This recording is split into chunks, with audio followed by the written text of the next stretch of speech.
हाँ जी, hello students, welcome back to my YouTube channel.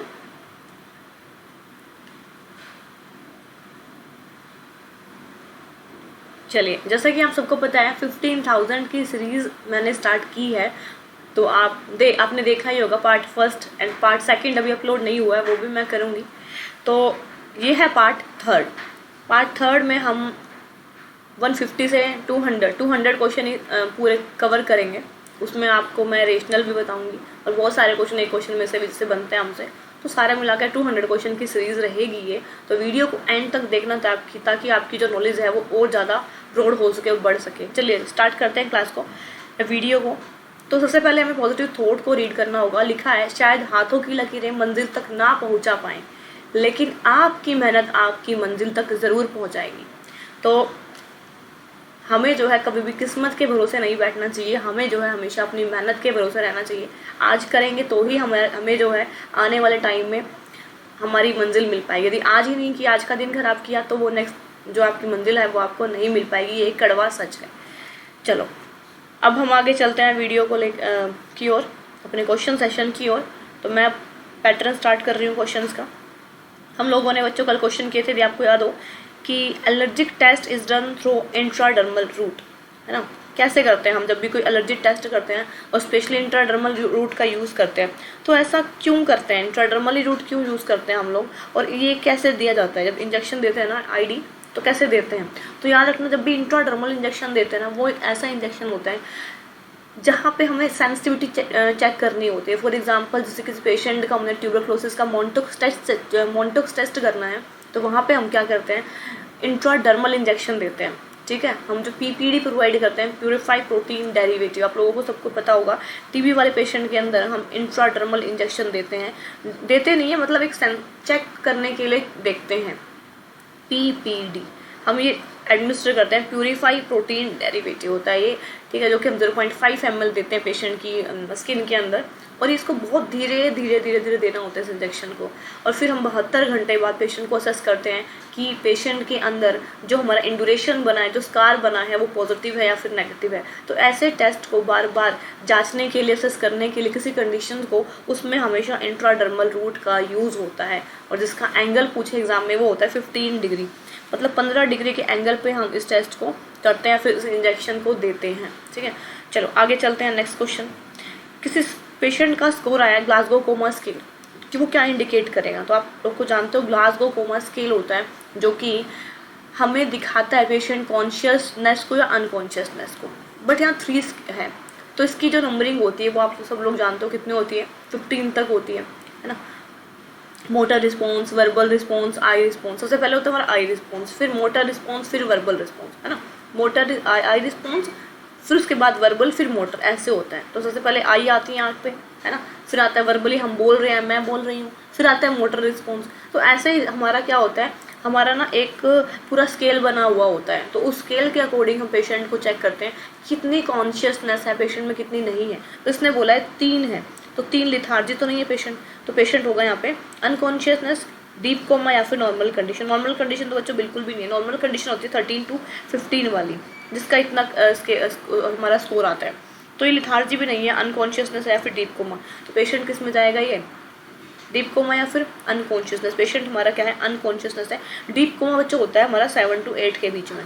जिस हमारा जो स्केल की रेंज 7 to 8 आ रही है, तो वो पेशेंट कोमा में हो सकता है। इस क्वेश्चन का आंसर होगा अनकॉन्शियसनेस। नेक्स्ट क्वेश्चन की ओर चलते हैं विदाउट टाइम वेस्ट किए। क्वेश्चन कह रहा है next, application of the force to another person without law justification. ठीक है, पनिशेबल क्राइम, बैटरी, निगलेंसी या विल हार्म। तो 2 आंसर तो नहीं है, आप सब जानते हो, या तो बैटरी है या फिर निगलेंसी है। तो क्या होगा इस क्वेश्चन का आंसर, ये है जब तक किसी पेशेंट को टच नहीं करना है, जब तक उसका अप्रूवल ना आ जाए, मतलब वो साइन ना कर दे, वो कंसेंट ना दे दे, उस क्वेश्चन को, उस आंसर को बोलते हैं बैटरी।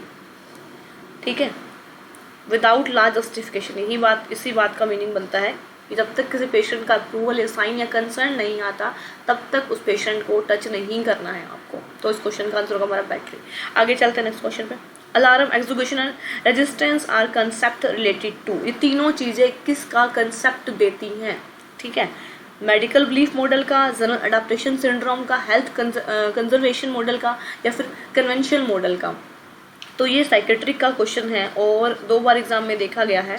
ये तीनों ना इसकी क्या होती है, कंडीशंस होती है, स्टेजेस होती हैं, पहली, दूसरी और तीसरी, ठीक है। और इसके अंदर जो हमारा आंसर जाएगा वो जाएगा GAS, मतलब आंसर है बी। जनरल अडाप्टेशन सिंड्रोम में 3 चीज़ें आती हैं, अलार्म, एग्जीक्यूशन और रेजिस्टेंट।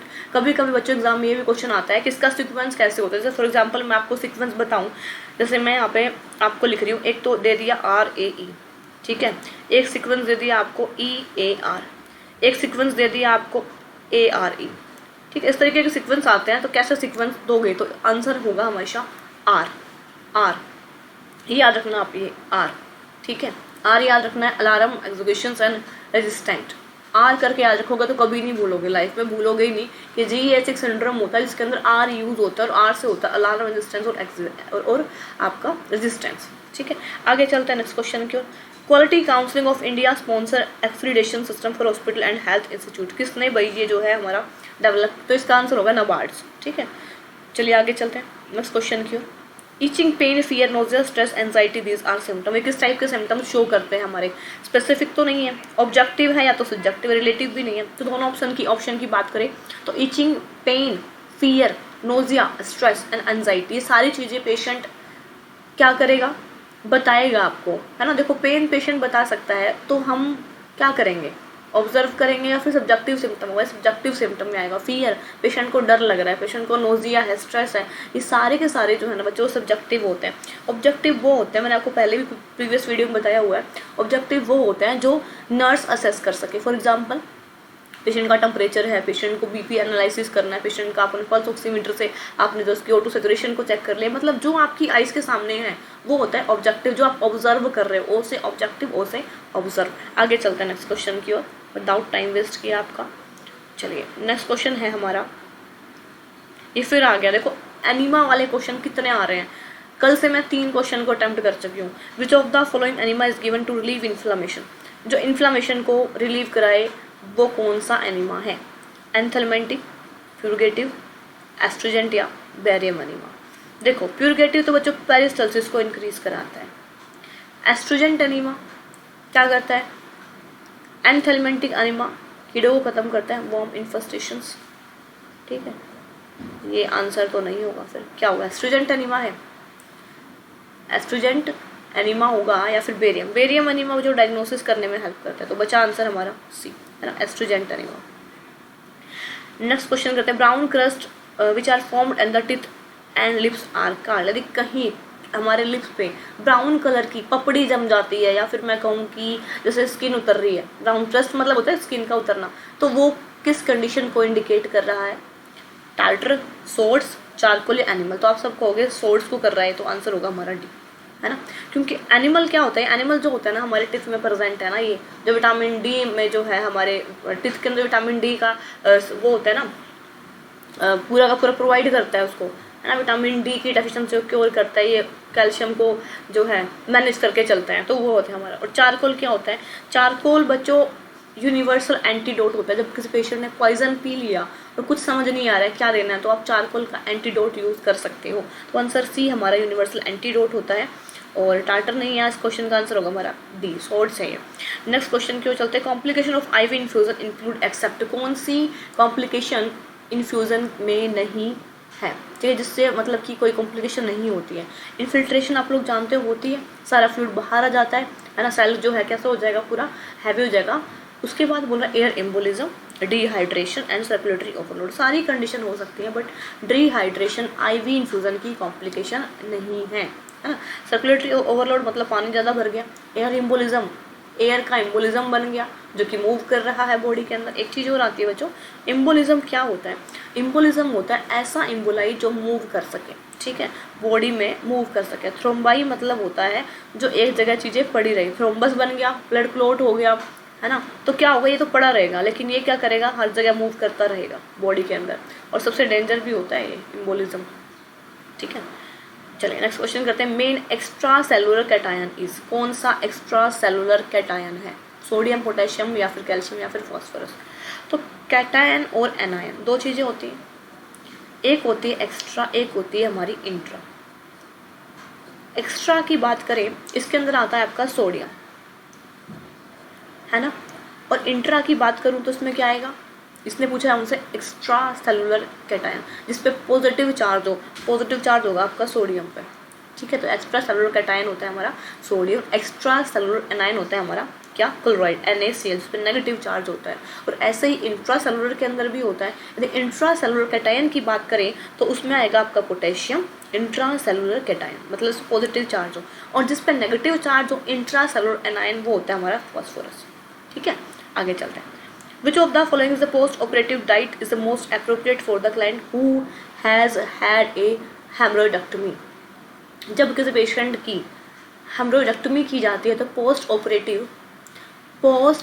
ऑपरेटिव डाइट आप कौन सी दोगे? Blind diet, protein rich diet, low residue या फिर क्लियर लिक्विड डाइट? तो बच्चों इस क्वेश्चन का आंसर होगा क्लियर लिक्विड डाइट। कुछ बच्चों को लग रहा होगा कि लो रेसिडुअल डाइट भी देंगे, दे सकते हैं क्योंकि यहाँ पे पेशेंट का क्या हमने हेमरोइड्स को रिमूव किया। लेकिन बच्चों सबसे पहले ये चीज़ लाइन पढ़नी होती है मोस्ट अप्रोप्रिएट। आप खुद देखो जब भी कोई पेशेंट सर्जरी से ट्रीट होता है, मतलब सर्जरी की जाती है उसकी, सबसे पहले हमें पेशेंट को क्लियर लिक्विड डाइट पे लेके आना होता है ना। तो सबसे पहले इस क्वेश्चन का आंसर होगा clear liquid diet. Next question की ओर चलते हैं। बेटर क्वेश्चन हैं, काफ़ी अच्छे क्वेश्चन है हमारे। विच of the following parameter indicate infection of the post operative patient? कौन सी कंडीशन है, कौन सा पैरामीटर दिखा रहा है पेशेंट को पोस्ट ऑपरेटिव इन्फेक्शन है? बॉडी टेम्परेचर, HB, एंजाइटी या फिर red tenderness warm at the infection site? तो आपने देखा इन्फेक्शन के बारे में पूछा उसने। इन्फेक्शन सब कुछ नॉर्मल है, टेम्परेचर हमारा नॉर्मली होता है। इन्फेक्शन यदि है तो रेड टेंडरनेस होगी पेशेंट की जो साइट है ना जहाँ पे सर्जरी की गई है वो साइट कैसी होगी, रेड कलर की दिखाई देगी, ठीक है। तो यही पूछा इसने, तो आंसर हमारा होगा डी। ये जो कंडीशन है ना इन्फेक्शन को इंडिकेट करती है, याद रखो ना, इन्फेक्शन को इंडिकेट करती है कि इन्फेक्शन पेशेंट को प्रेजेंट है। चलिए नेक्स्ट क्वेश्चन पे चलते हैं। कौन सी ड्रग एडमिनिस्टर करते हैं कि वो रैपिड रिस्पॉन्स दे पेशेंट, मतलब किस टाइप की ड्रग एडमिनिस्टर की जाएगी कौन से रूट से कि वो रैपिड रिस्पॉन्स दे? IM, ओरल या सबक्यूटेनियस या सबलिंजुअल? तो आप सब जानते हैं IM ओरल सबक्यूटेनियस नहीं है इस क्वेश्चन का आंसर, इसका है सबलिंजुअली। जो ड्रग हम देते हैं जो हम जीभ के नीचे रखते हैं, ठीक है, उसको बोलते हैं सबलिंजुअल, ठीक है। ये कैसे होते हैं, ये अपने आप धीरे धीरे अपना वर्क करती रहेगी, डिजोल्व होती रहेगी स्लाइवा के कॉन्टेक्ट में आके। तो आंसर होगा हमारा डी, सबलिंजुअल। Very good. यदि आप भी ऐसा सोच रहे हो तो बहुत सही आंसर आपके जा रहे हैं।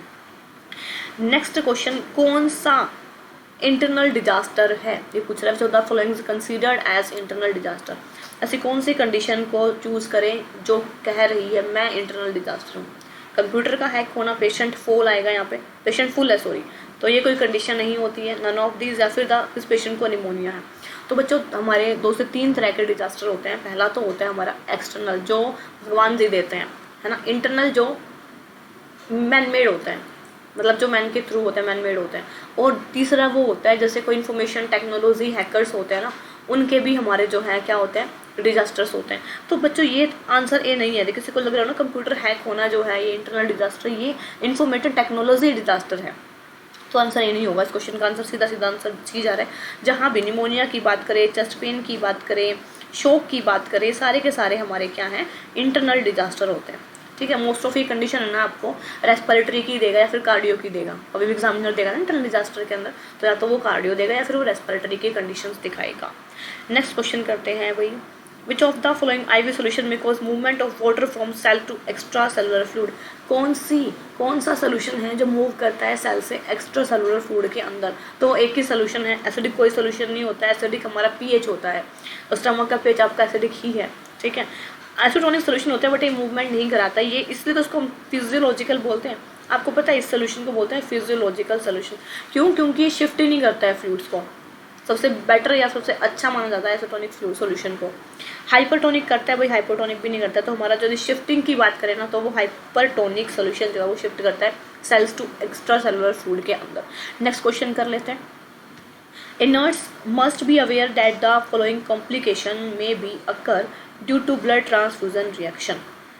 एक नर्स है जो कि क्या कर रही है, कॉम्प्लिकेशन को चेक कर रही है ड्यूरिंग ब्लड ट्रांसफ्यूजन। तो क्या हो सकता है, septicaemia, respiratory reactions, anaphylactic shock या फिर सर्कुलेटिंग ओवरलोड, आयरन डेफिशिएंसी? तो देखो 2 ऑप्शन तो नहीं है, या तो पहला है या फिर हमारा आंसर सी है। बट यहाँ दोबारा से क्वेश्चन को देखते हैं क्या पूछा गया है। ऐसी कौन सी कॉम्प्लिकेशन है जो ड्यूरिंग ब्लड ट्रांसफ्यूजन अक्कर होती है, दोनों ही होती है, एनाफिलिटिक शॉक भी होता है और सेप्टिसीमिया भी होता है, बट एनाफिलिटिक रिएक्शन होती है, शॉक नहीं होता, ठीक है। तो आंसर सही भी नहीं होगा, आंसर होगा सेप्टिसीमिया, मतलब ब्लड का इन्फेक्शन, है ना बच्चों। ये क्या होता है ना, उसी टाइम पे पेशेंट की बॉडी में दिखाई देता है जब किसी पेशेंट को ब्लड ट्रांसफ्यूजन किया जाता है ना, तो पेशेंट की बॉडी में, हम पेशेंट बोलेगा मुझे इचिंग हो रही है, पेशेंट को फीवर डेवलप होगा, तो वो हो सकता है पेशेंट को सेप्टिसीमिया हो। वैसे एनाफिलिटिक रिएक्शन भी होती है, बट यहाँ पे शोक दिया बट रिएक्शन नहीं दी। इस क्वेश्चन का आंसर है हमारा ए। और जब भी मैं आपको क्वेश्चन कराती हूँ ना, तो अपने माइंड में सोचा करो क्वेश्चन पढ़ने के बाद, वीडियो को पॉज करके 1 मिनट क्वेश्चन को सोचा करो कि इस क्वेश्चन का आंसर क्या है, ठीक है। नेक्स्ट क्वेश्चन आगे चलते हैं। Which of the following ethical principle refer to the duty not to harm. ऐसा कौन सा प्रिंसिपल है जो दिखा रहा है ड्यूटी के टाइम पे हार्म नहीं है, ठीक है। फिडेलिटी, टॉर्ट, बैटरी या नॉन मालफिश। देखो बैटरी मैंने आपको अभी बताया था, बैटरी वो होता है जहाँ हमें पेशेंट का अप्रूवल मिल जाए, ठीक है, उसको बोलते हैं। यदि आप किसी पेशेंट की बॉडी को टच कर रहे हो विदाउट कंसेंट, उसको क्या बोलते हैं हम लोग, बैटरी बोलते हैं। तो हमेशा पेशेंट की बॉडी को टच करने से पहले आपको उसका कंसेंट प्रोवाइड करना होगा, सबसे ज़रूरी है। फाइडेलिटी का मतलब होता है बच्चों फेथफुल, हमेशा फेथफुल रहना अपने काम के लिए। नॉन मालफिश, ठीक है, इस क्वेश्चन का आंसर होगा ये, जहाँ पे ड्यूटी नॉट टू हार्म आए ना, उसका मतलब होता है नॉन मालफिशंस। टॉर्ट्स क्या होता है ये मैं आपको बताऊंगी सारी कंडीशन, इसमें अनइंटेंशनल टॉर्ट्स होते हैं, तो वीडियो को पहले सब्सक्राइब कर लेना ताकि जो है आपको मैराथन क्लास मिल सके फंडामेंटल की। फिर कह रही हूँ बहुत अच्छी क्लास लगाऊंगी, मैराथन क्लास, ठीक है, जिसके अंदर फंडामेंटल कवर हो जाएगी। यदि क्वेश्चन समझ नहीं आ रहे हो ना, तो मैराथन क्लास एक बार चेक कर लेना। नेक्स्ट क्वेश्चन है change in the skin colour, respiration, pulse, fever, body discharge and change in speech, this are which type of symptoms. फिर देखो ऐसे क्वेश्चन बहुत पूछता है एग्जाम में, स्किन का कलर चेंज हो रहा है, respiration, pulse, fever, body discharge. अब इस सारे के सारे साइंस में नर्स ऑब्जर्व कर सकती है, स्किन कलर देख लेगी, देखते पता लग जाएगा, सारे साइंस सब्जेक्टिव्स हैं, तो आंसर होगा हमारा ए, ठीक।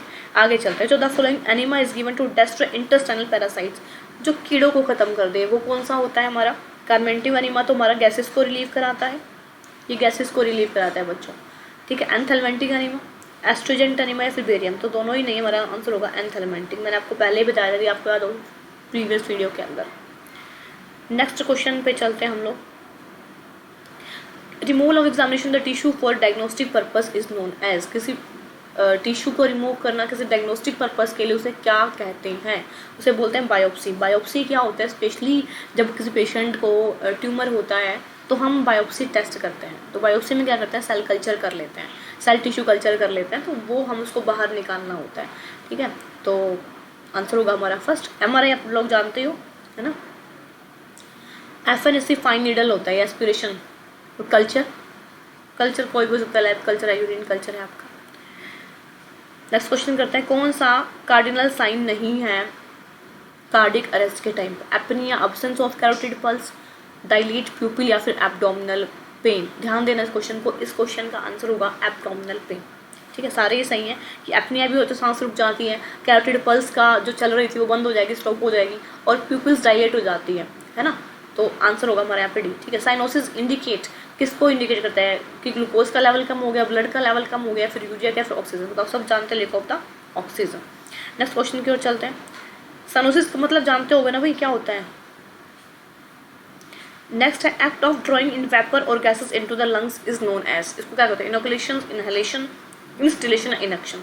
तो आप सब जानते हो ये हमारे जो है मेथड्स होते हैं जब हम पेशेंट को ड्रग देते हैं, ठीक है। रूट्स ऑफ ड्रग के मेथड्स हैं इनोकुलेशन, इनहेलेशन मतलब कुछ इनहेल कर रहे हो वेपर फॉर्म में, गैस फॉर्म के अंदर, तो आंसर हमारा ही होगा, ठीक है। ना ही इंस्टिलेशन और ना ही इनक्शन है। नेक्स्ट क्वेश्चन है, कर लेते हैं। एक पेशेंट है जो कि रिसीव कर रहा है parental nutrition through central Venus and central line के थ्रू। हमेशा जब भी पेरेंटल न्यूट्रिशन जाता है तो most of central line he use होती है, ठीक है। पहले क्वेश्चन तो यही बन रहा है यहाँ से। विच nursing action decrease the risk of infection in the client, ऐसा कौन सा नर्सिंग एक्शन है जो डिक्रीज कर रहा है रिस्क ऑफ इन्फेक्शन को क्लाइंट के। पेशेंट को एंटीबायोटिक दे रहे हो IV, पेशेंट को स्ट्राइल ड्रेसिंग चेंज करा रहे हो, पेशेंट का ओरल टेम्परेचर चेक कर रहे हो, पेशेंट का ब्लड रिपोर्ट, तो इन्फेक्शन की बात कर रहे हैं, तो इन्फेक्शन का आंसर होगा हमारा use स्ट्राइल technique for dressing changes. यदि हम जिस टाइम पे हम ड्रेसिंग करते हैं, पेशेंट की सर्जरी होती है, यदि स्ट्राइल चीज़ों का यूज़ करेंगे ना तो इन्फेक्शन पेशेंट को होगा ही नहीं। आगे चलते हैं नेक्स्ट क्वेश्चन की ओर। Physician is preparing to remove a central line, the nurse should tell the client to. जब कोई फिजिशियन रिमूव करना चाह रहा है सेंट्रल लाइन को, तो इसमें कौन सा प्रोसीजर यूज होता है? पेशेंट को कहोगे डीप एंड स्लो ब्रीथिंग लो, ऐसे करके स्लो ब्रीथिंग लेनी है।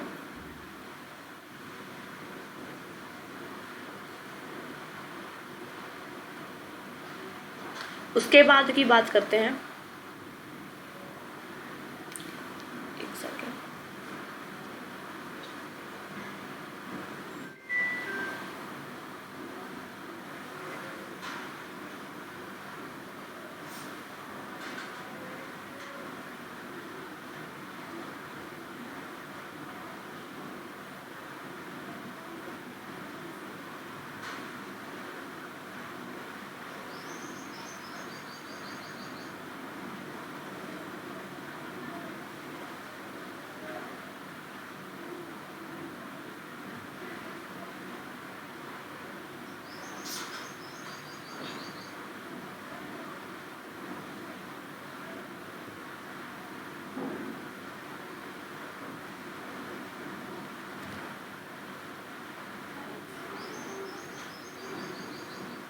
चलिए तो नेक्स्ट क्वेश्चन हमारा क्या था? डीप एंड स्लो ब्रीथिंग, है ना। और उसके बाद मैंने पॉइंट पढ़ा take a deep breath and hold it, या फिर फास्ट ब्रीथिंग या ब्रेथ एज यूजुअल। तो इस क्वेश्चन का आंसर जाएगा आपको बोलना पेशेंट को कि आपको क्या यूज़ करना है, वल्सल्वा मैन्यूवर को यूज़ करना है। वल्सल्वा मैन्यूवर का मतलब होता है बच्चों, ये स्पेशली ना मतलब ये मैन्यूवर यूज़ होता है जब हम पेशेंट का चेस्ट या तो चेस्ट कैविटी से क्या निकाल रहे हो, आईसीडी निकाल रहे हो या फिर सेंट्रल लाइन निकाल रहे हो, तो इन दो चीज़ों के अंदर ये वल्सो मैन्यूवर यूज होता है। इसके अंदर 3 चीज़ें आती हैं पेशेंट को डीप ब्रेथ लेने के लिए, होल्ड करने के लिए, और एक और आती है बियर डाउन। ठीक है, लिखी नहीं आई थिंक इसमें बियर डाउन। तो जब भी हम पेशेंट को वल्सो मैन्यूवर कराते हैं तो कहते हैं डीप ब्रेथ लो, होल्ड करो, ठीक है, and bear down efforts, take a bear down efforts. ठीक है, तो नेक्स्ट फास्ट ब्रीथिंग नहीं बोलेंगे, ठीक है, और ब्रेथ एज यूजुअल। तो आंसर डी भी नहीं होगा, इस क्वेश्चन का आंसर होगा हमारा बी। ठीक है, डीप एंड स्लो ब्रीथिंग बोली जाती है बच्चों एनजी ट्यूबिंग के टाइम पे। यदि पेशेंट को एनजी ट्यूब विड्रॉ करनी है, रिमूव करनी है, तो वहाँ दे सकते हो आप। नेक्स्ट क्वेश्चन की ओर चलते हैं। What is the objective to maintain body mechanism by a nurse? क्या ऑब्जेक्टिव होता है बॉडी मैकेनिज्म का? बॉडी मसल स्टोन को मेंटेन रखती है, बॉडी का पोस्चर मेंटेन करती है, अवॉइड करती है strain and fatigue and none of the of these. तो आंसर है हमारा बी कि ये बॉडी के पोस्चर को मेंटेन करती है, उसी को बोलते हैं। आगे है सीपीआर के टाइम पे कितना स्टर्नम को कंप्रेस किया जाता है? 1.5 से 2 इंच, 3 से 3.5 इंच, 4 से 5 या फिर 0.5 से 1। देखो किसकी बात की है इसने? एडल्ट की है। और एडल्ट की बात आते ही बच्चों ये क्वेश्चन जो है ना आपका HSC का भी रह चुका है, हरियाणा स्टाफ सिलेक्शन कमीशन, ये रह चुका है PGI का। सारे क्वेश्चन वैसे तो सारे रिपीटेड है, तो बोलने की ज़रूरत नहीं है, यहाँ है सारे रिपीट है, सब करना है। तो 1.5 से 2 इंच तक जो है इसको हम कंप्रेस करते हैं। ठीक है, हम क्या करते हैं 1.5 से 2 इंच तक कंप्रेस करते हैं। नेक्स्ट क्वेश्चन है, कोई नर्स फाइंड कर रही है कोई एक विक्टिम है जिसको रोड ट्रैफिक एक्सीडेंट हुआ है, अनरिस्पॉन्सिव है, रिस्पॉन्स नहीं कर रहा है, तो यहाँ पे किस टाइप कौन सी फाइंडिंग चेक होगी? Call emergency team, rescue breath को स्टार्ट करेगी, मतलब start rescue breath of pulsation present, start CPR pulsation and breathing absent, या फिर ऑल ऑफ द अबोव। तो इस क्वेश्चन का आंसर क्या हो सकता है? जब कोई पेशेंट अनरिस्पॉन्सिव है, बेड रोड साइड पड़ा हुआ है और उसको कोई एक्सीडेंट हो गया, ब्लीडिंग ज़्यादा होगी, तो हम क्या कर सकते हैं?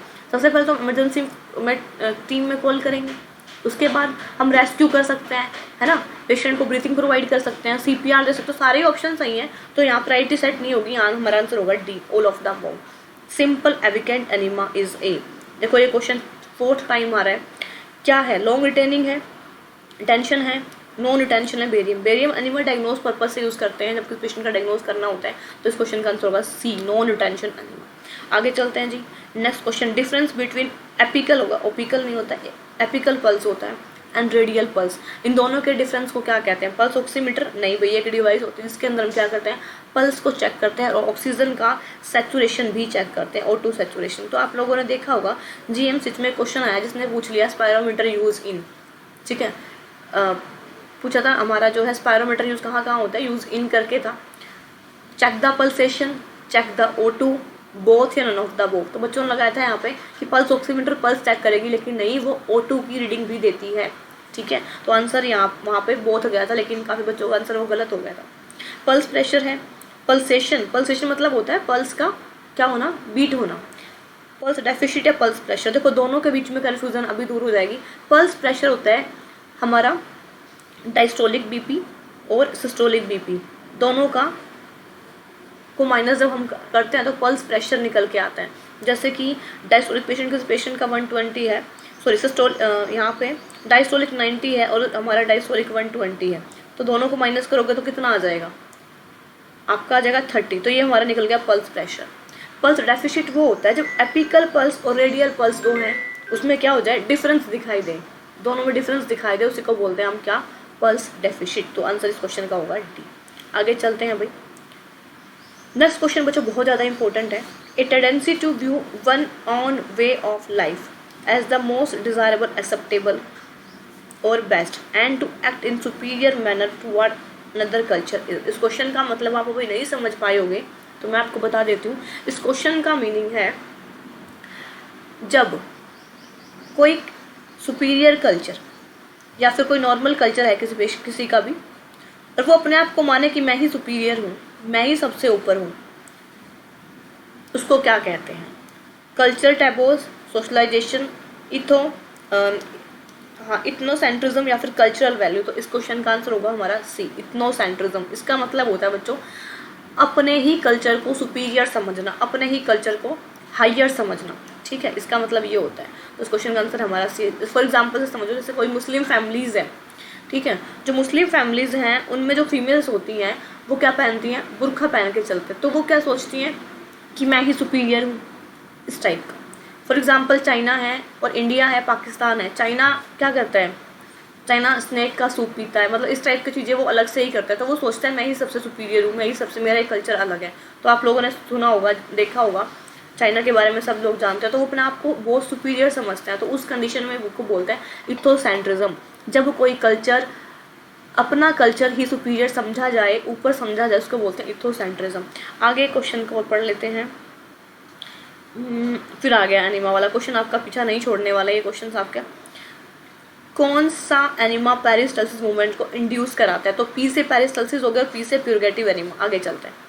Which of the following injection are given to spinal cavity? जब किसी पेशेंट को स्पाइनल कैविटी में इंजेक्शन दिया जाता है तो उसको क्या कहते हैं? इंट्राओशियस, इंट्राथिकल, इंट्राडर्मल या इंट्रामस्कुलर। इंट्राओशियस का मतलब होता है बच्चों जो बोन में देते हैं। आंसर है इस क्वेश्चन का भी, जहाँ स्पाइनल कैविटी या फिर सबऑक्नोइड स्पेस में दिया जाए उसको बोलते हैं हम क्या, इंट्राथिकल। इंट्राडर्मल हम नॉर्मली यूज़ करते हैं सेंसिटिविटी के लिए, है ना। तो इस क्वेश्चन का आंसर हो गया हमारा बी, बी होगा, तो कंफ्यूज मत होना है, यहाँ सब कुछ मैंने लिख दिया, तो बी आंसर है इस क्वेश्चन का। अब hypodermal injection are also known as, और क्या कहते हैं? हाइपोडर्मल बोलते हैं, सबक्यूटेनियस को ही बोलते हैं। इस क्वेश्चन का आंसर आपको समझ ही गया होगा, सबक्यूटेनियस, है ना। चलिए आगे चलते हैं। Which of the following test is done to assess presence of bile pigment in urine? जब किसी पेशेंट का यूरिन के अंदर बाइल पिगमेंट असेस करना है उसको क्या कहते हैं? स्मिथ टेस्ट, हे टेस्ट, रोथरा टेस्ट या फिर बेनेडिक्ट टेस्ट। तो चारों टेस्ट के बारे में बता देती हूँ।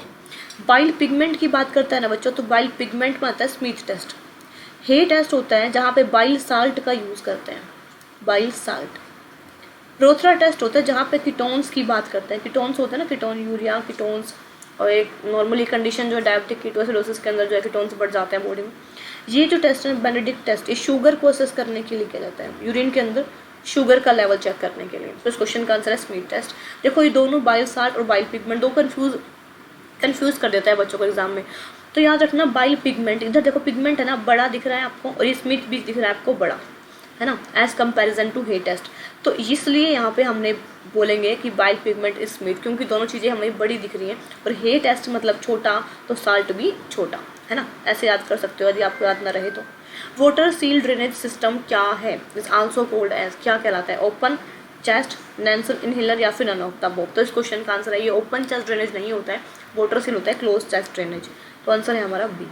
ठीक है, नैंसल इनहेलर आप लोग जानते हो, जब किसी पेशेंट को अस्थमा होता है या फिर कोई COPD वाला पेशेंट है तो हम उनके अंदर इनहेलर्स यूज़ करते हैं, है ना, तो वहाँ पे होगा इस क्वेश्चन का आंसर। चलिए नेक्स्ट क्वेश्चन का, when the nurse is provide post operative care for the child, cleft palate, which of the following position is most appropriate. कोई पेशेंट है, उसको क्लेफ्ट पैलेट की सर्जरी हुई है और यहाँ पे कौन सी पोजीशन दोगे ताकि बच्चा एस्पिरेट ना कर पाए, lateral side, supine position, knee chest, prone. तो याद रखना क्लेफ्ट पैलेट के अंदर हमेशा प्रोन पोजीशन जाती है। ठीक है, पी से पैलेट और पी से प्रोन, ऐसे भी याद रख सकते हो। यदि बोले आपसे क्लेफ्ट लिप की राइट साइड की सर्जरी हो तो आप क्या दोगे पेशेंट को, तो लेफ्ट साइड लाइन पोजीशन देंगे। यदि किसी पेशेंट की लेफ्ट साइड की सर्जरी हुई है, पेशेंट को राइट साइड पोजीशन देंगे। ठीक है, तो हमारा हो गया नेक्स्ट क्वेश्चन बी। तो इसका आंसर होगा प्रोन पोजीशन। तो बच्चों इसके अंदर रूल ऑफ 10 यूज़ करते हैं। ठीक है, रूल ऑफ 10 यूज़ होता है इसके अंदर। रूल ऑफ 10 का मतलब होता है पेशेंट के अंदर 10 ग्राम तो HB होना चाहिए, पेशेंट का 10 पाउंड जो है वेट होना चाहिए। ठीक है, पेशेंट का वेट हो गया, HB हो गया, एक मिनट, क्या हो गया, HB हो गया, वेट हो गया, और WBC कहीं कहीं दिया हुआ है। ठीक है, तो ये हमें चेक करनी है। 10 ग्राम, 10 वेट, 10 पाउंड होता है, तो 10 मंथ आएगा इसका। ठीक है, WBC गलत है, जहाँ भी दिया है तो 10 मंथ आएगा, मतलब इतने टाइम का बच्चा होना चाहिए। नेक्स्ट क्वेश्चन, किसी क्लाइंट को अनपेप्टिक अल्सर डिजीज़ है, उसको excessive amount of oral antibiotic चल रही है, तो उसको क्या रिस्क हो सकता है। कोई पेशेंट एंटासिड दे रहा है तो क्या होगा उसको, रेस्पिरेटरी एसिडोसिस होगा, मेटाबॉलिक एसिडोसिस, रेस्पिरेटरी एल्कोसिस या फिर मेटाबॉलिक एल्कोसिस। तो उस क्वेश्चन को पेशेंट को क्या होगा, मेटाबॉलिक एसिडोसिस, है ना। चलिए अब ये क्वेश्चन आ गया आपका उसका ड्रग कैलकुलेशन का। पेशेंट को 1000 ml RL प्रिस्क्राइब करना है, 6 घंटे के अंदर चढ़ाना है पूरा। How many drops per minute if drop factor 20 drop per minute. तो drop factor 20 drop per minute दिया तो कैसे निकालेंगे, तो जितना ऊपर फ्लूइड दिया होता है ना वो लिखना होता है, नीचे लिखना है हमें टोटल टाइम पर मिनट 6। ठीक है, निकालना कितने में, मिनट्स में निकालना है तो 60, ऊपर लिखना है हमें 20 ड्रॉप फैक्टर, इधर रखेंगे हम 20 को। तो पहले हम इसको हटा देते हैं यहाँ से, यहाँ ही हटा दिया तो कितना बचा ये हमारा 36 × 20। अब कैसे करोगे, 2 1 2 0 18, तो फिर ये 5 2 से जाएगा, फिर क्या आएगा, यदि हम इसको बात करें 5000/9 तो ये हमारा आएगा। ठीक है, 9 5 45, फिर यहाँ 5 बच गया तो ये हमारा 55.1 कुछ आएगा, तो आंसर होगा हमारा 56 इस क्वेश्चन का। आगे चलते हैं। Evacuant enema is ordered for an adult before intestinal surgery, the maximum solution can be given. कितना सोल्यूशन इवेकेंट अनीमा का दिया जाएगा किस पेशेंट की सर्जरी होनी है, तो 100 ml, 1000 ml, 1500 ml, 2000। तो आप सब जानते हो 500 से 1000 ml तक एडल्ट में यूज़ होता है, इतना यूज़ करते हैं, तो आंसर होगा हमारा। देखो नेक्स्ट क्वेश्चन बहुत अच्छा है। Regarding fever, sudden return to normal temperature from higher temperature and with significant improvement in patient general condition is called. Fever की बात कर रहे हैं बच्चों। फीवर बहुत सारे टाइप्स के होते हैं, crisis, true crisis, fall crisis, lysis, है ना, और इंटरमिटेंट फीवर, कंटिन्यूस फीवर, बहुत सारे टाइप के फीवर होते हैं। तो ये बात कर रहे हैं जो भी कोई पेशेंट कैसा था, नॉर्मल टेम्परेचर से कैसा हो गया उसका, regarding fever sudden return, suddenly ये एक पॉइंट है, सडनली ये क्या आ गया, नीचे आ गया, नॉर्मल हो गया टेम्परेचर, हाई टेम्परेचर से टेम्परेचर हो गया नॉर्मल। ठीक है, with significant improvement in patient, और कुछ इम्प्रूवमेंट हो गई पेशेंट की कंडीशन में, उसको क्या कहते हैं, उसको बोलते हैं बच्चों क्राइसिस। ठीक है, यदि कोई हाई लेवल से नॉर्मल लेवल पे आ रहा है पेशेंट और विद इम्प्रूवमेंट के साथ है तो उससे बोलते हैं क्राइसिस। इसी के अंदर ना ये फर्दर डिवाइड होता है ट्रू क्राइसिस और फॉल क्राइसिस से। ट्रू क्राइसिस का मतलब होता है सडन पॉइंट से जो टेम्परेचर रिटर्न होता है नॉर्मल टेम्परेचर में विद इम्प्रूवमेंट, जहाँ इम्प्रूवमेंट हो रही है उसको बोलते हैं ट्रू क्राइसिस। और फॉल क्राइसिस बोलते हैं जब कोई टेम्परेचर सडनली रिटर्न हो रहा है, ठीक है, हाई टेम्परेचर से नॉर्मल टेम्परेचर में, बट इम्प्रूवमेंट नहीं हो रही है। दोनों चीज़ें सेम है, कन्फ्यूज नहीं होना। देखो यहाँ तो इम्प्रूवमेंट होगी, यहाँ फॉल्स दिया है तो इम्प्रूवमेंट नहीं होगी, नो इम्प्रूवमेंट, ठीक है। तो समझ जाना कि चेंज यहाँ पे पूरी चीज़ें यही चेंज रहेंगी इन ऑप्शंस में, बट यहाँ तो इम्प्रूवमेंट हो रही है, यहाँ इम्प्रूवमेंट नहीं हो रही है। आगे चलते हैं। When assess IV cannula site, which of the following condition should be documented by the nurse? Question को ध्यान से पढ़ना है। When assess IV cannula site, which of the following condition should be documented by the nurse? Vital sign, blood pressure, breathing, swelling, redness and warmth या फिर leakage. तो answer होगा हमारा बी। कैनुला साइट को जब यदि हम वॉच कर रहे हैं, देख रहे हैं, तो उसमें हम सबसे पहले स्वेलिंग, रेडनेस एंड वॉर्म देखते हैं, ना कि प्रेशर देख रहे हो, लीकेज देख रहे हो, वाइटल साइन नहीं। सबसे पहली चीज़ें होती है हमारी ये। आगे चलते हैं। स्किन अब्रेशन हो चुका है, शैलो क्रेटर्स बन चुके हैं, इन्फेक्शन डेवलप हो गया, एडिमा आ गया, ब्लिस्टर्स आ गया, तो ये किस टाइप का बर्न है। तो बच्चों बर्न की ना हमारी 4 स्टेज होती हैं, और ये बर्न आपको जानते हो एग्जाम में कितना पूछा जाता है। पहली स्टेज जिसमें स्किन इंटैक्ट होती है, मतलब रेड होती है। सेकंड स्टेज जिसमें ब्लिस्टर्स फॉर्मेशंस होती हैं, मतलब छाले पड़ जाते हैं। थर्ड स्टेज मतलब जिसमें हमारी एपिडर्मिस, डर्मिस और सबक्यूटेनियस लेयर भी इन्वॉल्व हो जाए। फोर्थ वो होती है जिसमें बोन्स भी इंक्लूड हो जाए, ठीक है। और फर्स्ट वाली में एपिडर्मिस, डर्मिस भी एपिडर्मिस होगी, सेकंड वाली में एपिडर्मिस और डर्मिस दोनों होती है, और थर्ड वाली में तीनों होती है, और फोर्थ वाली में बोन भी इंक्लूड हो जाती है। तो इसकी डायग्राम हम लोग देखेंगे डायग्राम के साथ, लेकिन वो आने वाली क्लासेस में। आगे देख लेते हैं। इस क्वेश्चन का आंसर होगा हमारा सेकंड स्टेज, ठीक है। सेकंड स्टेज है priority of planning in nursing process in done by. जब भी हम किसी की प्रायोरिटी सेट करते हैं किसी क्वेश्चन की, तो किसके अकॉर्डिंग करते हैं? हैंडरसन थ्योरी के, मार्शेलो हिरार्की मॉडल्स, या फिर फ्राइड थ्योरी, या फिर रॉबर्ट कोच। तो आप सब जानते हो मार्शेलो हिरार्की मॉडल के थ्रू, है ना। चलिए नेक्स्ट क्वेश्चन कर लेते हैं। Pathway by which the pathogenic organism enter in the body is called. जब कोई पैथोजेनिक ऑर्गेनिज्म एंटर करता है बॉडी के अंदर, वो किस रूट से करता है, उसे क्या कहते हैं? Incubation period, inoculation, portal of entry, या फिर पोर्टल ऑफ एग्जिट।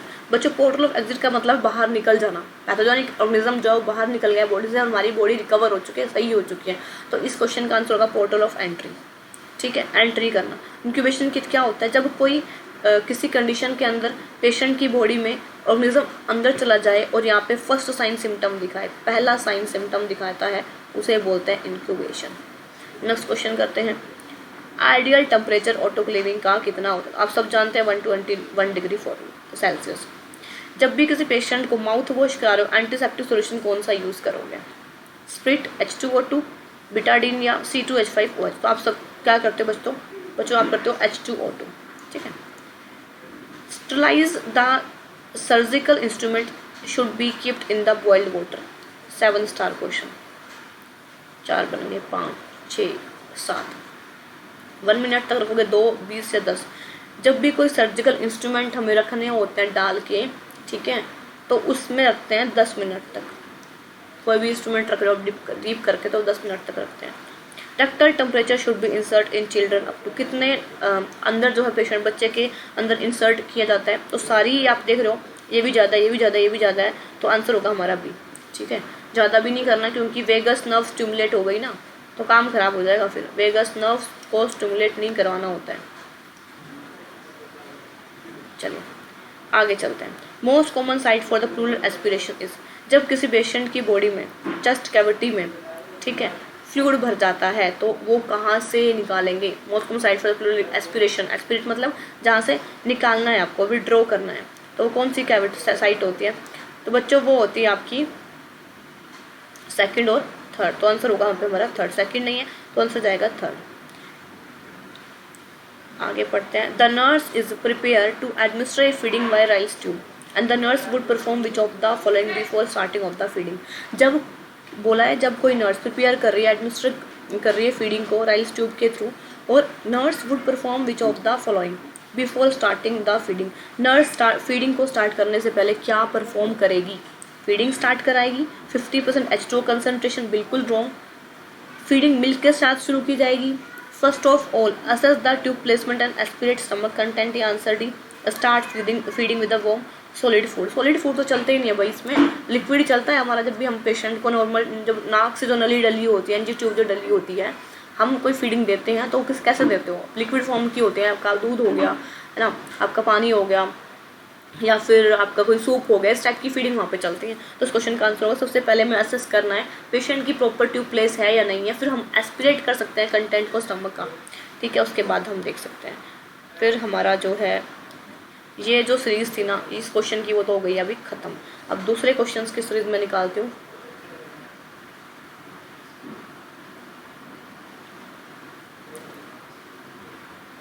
इसको हमने कर लिया है, अच्छा ये तो हो गया हमारा ना।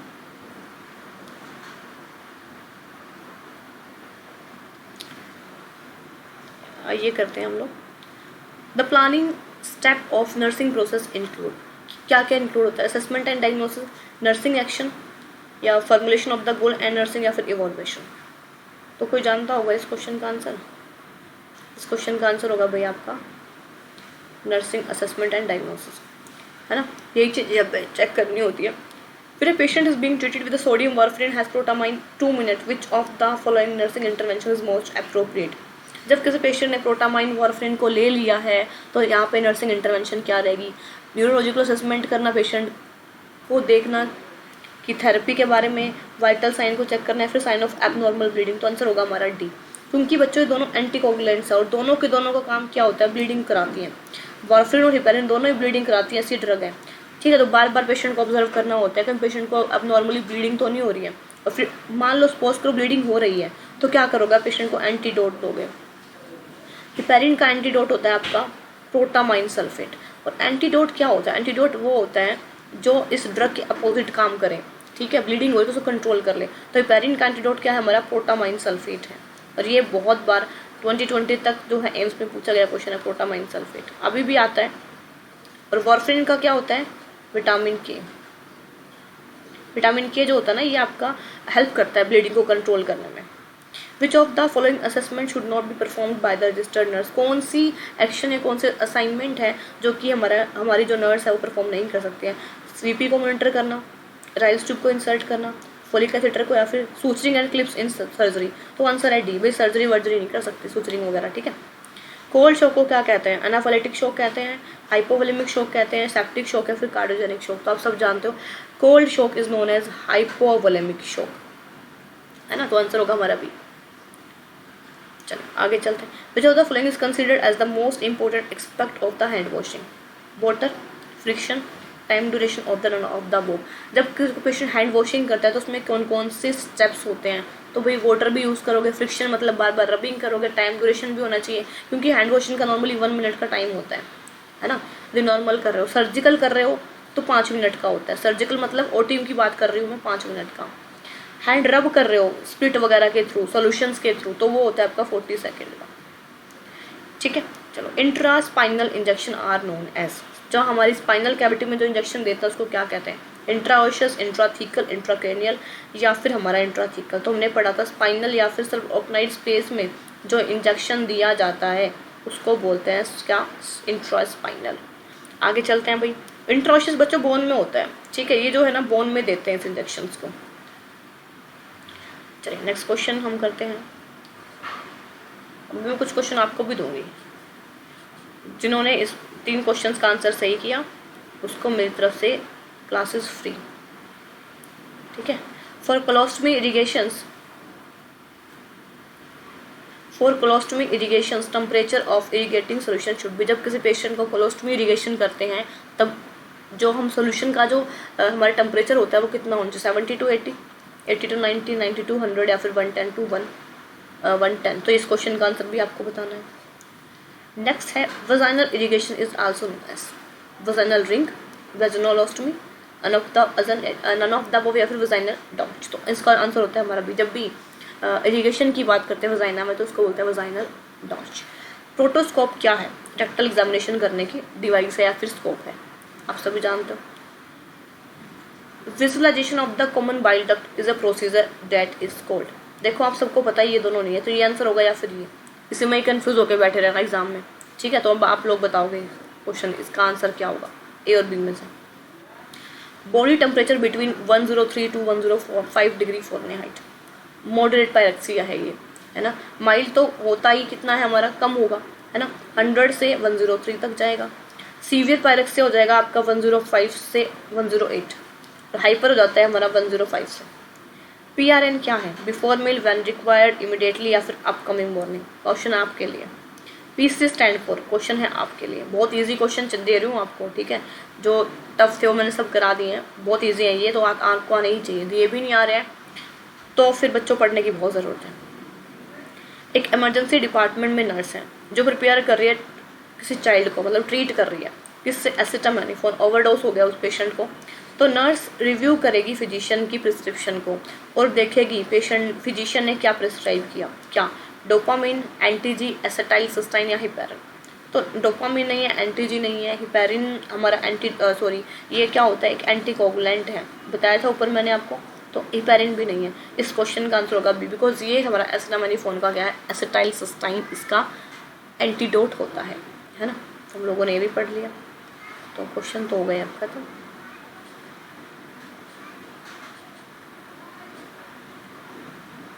तो बच्चों वीडियो को ना लाइक, सब्सक्राइब, शेयर ज़रूर किया करो ताकि ऐसे बच्चों तक ये वीडियो पहुंच पाए जिनको इसकी सख्त ज़रूरत है। और आप सब भी वीडियो को पूरा देखा करो ताकि आपकी नॉलेज ब्रॉड हो जाए। तो आज की जो वीडियो है ना, मैं इसको यहीं पे एंड कर रही हूँ।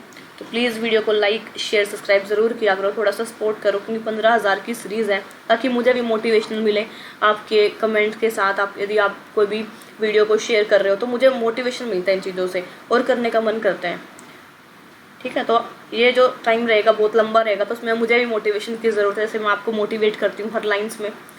तो भाई सपोर्ट किया करो दूसरों को, ठीक है। चलो टेक केयर, बाय बाय। फिर मिलते हैं पार्ट 4 की वीडियो में।